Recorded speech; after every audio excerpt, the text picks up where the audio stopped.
space. It's my luck, put me on where you understand. What's up, everyone? How you guys and gals doing? Welcome to the show, baby. Today, there was an article out from, I think it was New Mexico, Albuquerque, whatever it is, where they're saying the Red River shootings are now putting the spotlight on motorcycle clubs. It said biker gangs, but I said motorcycle clubs. And they went into this big spiel about how bad they are, all that kind of stuff. We're going to take a look at that article and dissect it a little bit. But I'd have to say it's been on clubs ever since 2015. And I think it's because it simply comes to this. There's a 24/7 news cycle.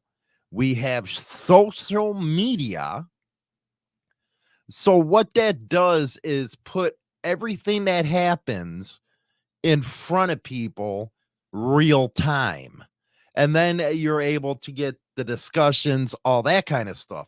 Now, one thing that I did see during the Red River shooting coverage, which we're going to wrap up tonight on the Marco and Hollywood show, or the Hollywood and Marco show, whatever it is, we're going to wrap it all up. But we're going to take an in-depth look at how we covered it, the things that came out, the progression.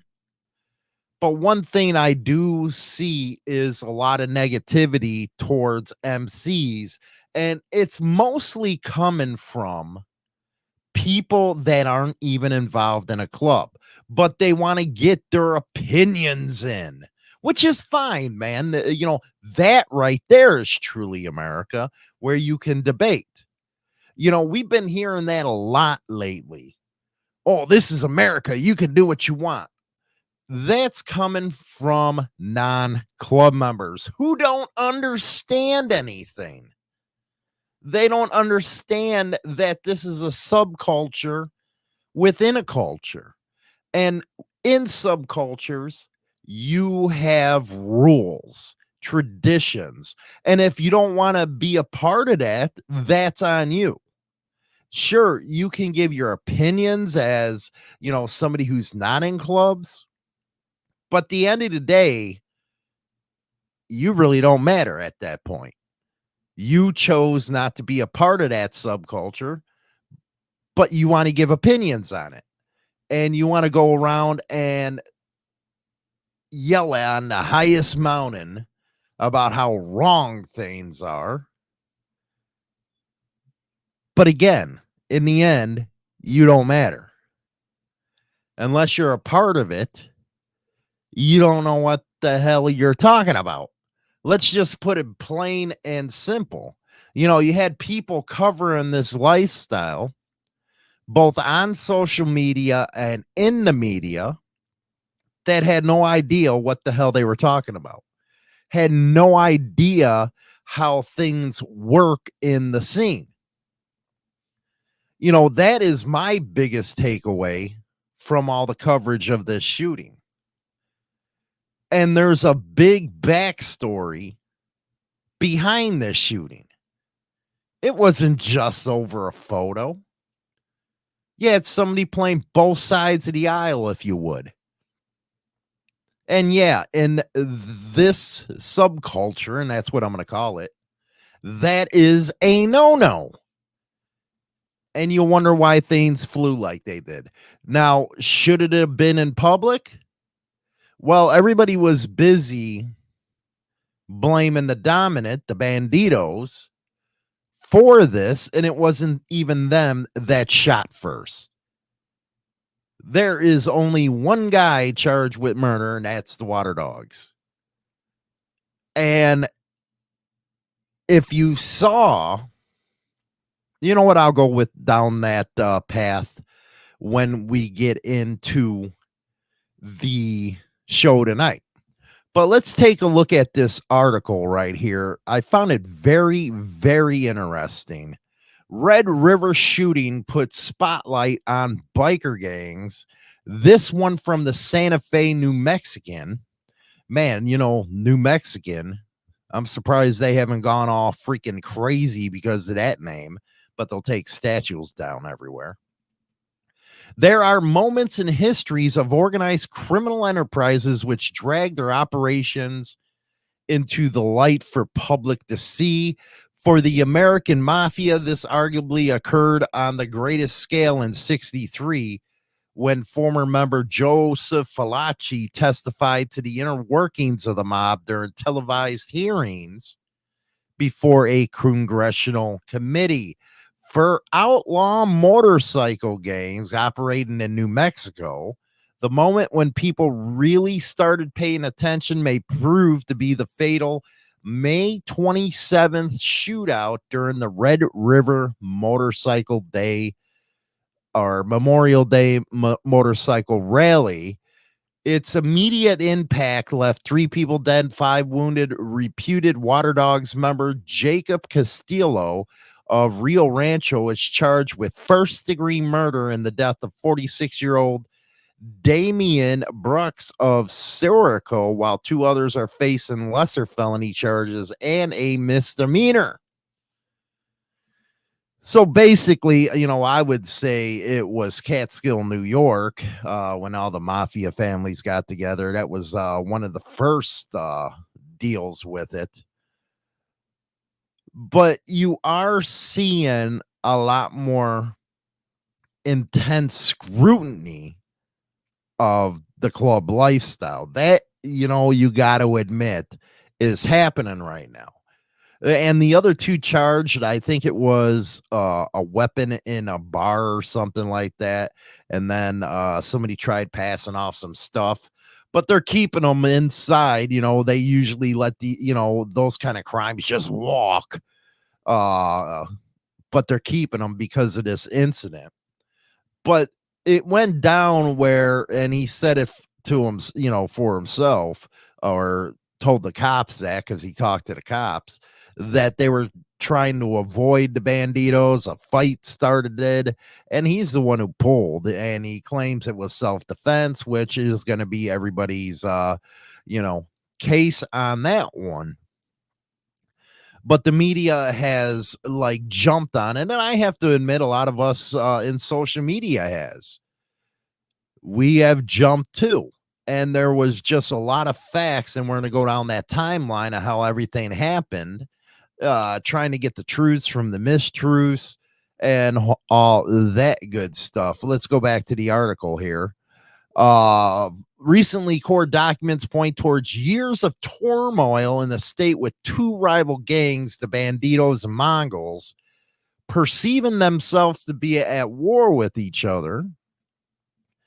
Now, they go on to say the shootout was caused by the Water Dogs member taking a wedding picture with members of allied Mongols, which I think that is just the tip of the iceberg when it comes to what really happened. You basically had a dude playing both sides of the aisle, and a lot of innuendos and lying went with this whole deal. You can't play 2 sides of the aisle when it comes to the dominant, especially when you got your damn blessing from the one. You just can't do that. Let me go into it's funny right here. The complex organizations as the specter of the Red River shootings casts a shadow on future rallies. Castillo's pretrial detention motion filed by state details the FBI's efforts to track and charge suspects in crime linked to outlaw motorcycle clubs. Now, what's funny about that one is you even had the New Mexico FBI come out and say, this is an isolated incident. This really isn't all that big of a thing. Yeah, it happened at a major rally. But in Chicago over the weekend, you had like 7 people shot and killed and more wounded. The only reason why this makes the news like it has is because bikers have this reputation, I guess, of, being the big bad Billy badass and, the last of the American outlaw type of thing. They romanticize it is what they do. And it's an agenda behind it. That's why nobody really pushes the Chicago shootings all the time. Because it happens every day. But something like this hasn't. So they're like, okay, we're going to really pour on the coverage right there. Let's go to a local police response.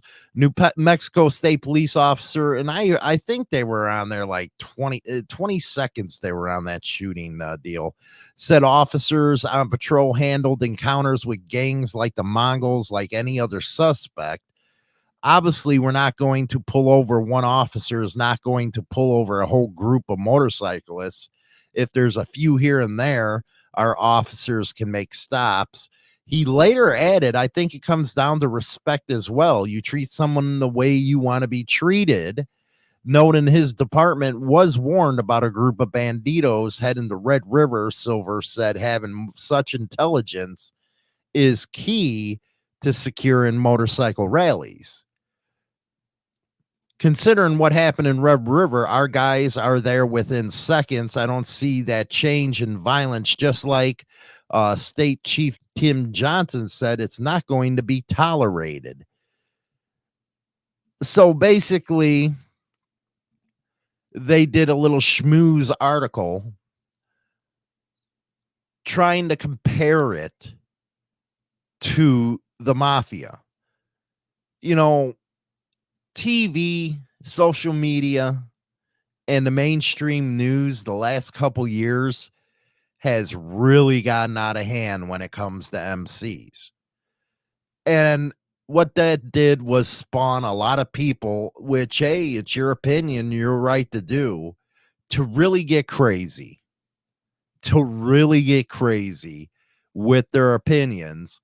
And again, hey, it's on you, man, what you want to, say out there. But we're going to cover most of this tonight on the Hollywood and Marco show.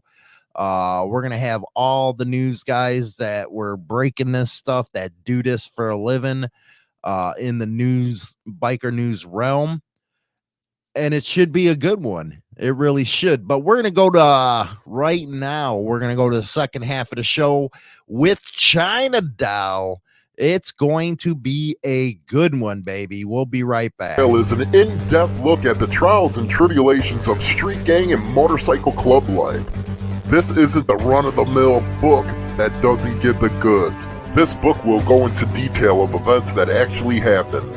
All materials in this book have been approved by those involved. There is nothing poetic, nor is there any price worth paying for the life we choose to live on the streets. James Hollywood Machikari, Brotherhood and Betrayal. Join the Insane Throttle Members Only Club on YouTube or Spotify and receive exclusive content Monday through Friday at 9:20 a.m. Central Standard Time. Your membership in the Throttle Club helps keep the show going strong. Join our Motorcycle Madhouse Locals community and get weekly articles by Hollywood and get involved in the conversation. Punch in motorcyclemadhouse.locals.com and become a part of the community now. Rock on. Introducing the all-new service from Insane Throttle, Motorcycle Madhouse Radio. 24/7 and nothing but the best in 80s till today rock and metal, baby. And here's an added bonus. You can now listen to Motorcycle Madhouse Morning Show with Hollywood and China Doll live on the air. Go to motorcyclemadhouse.com and bookmark the radio station and get down with the king of biker radio.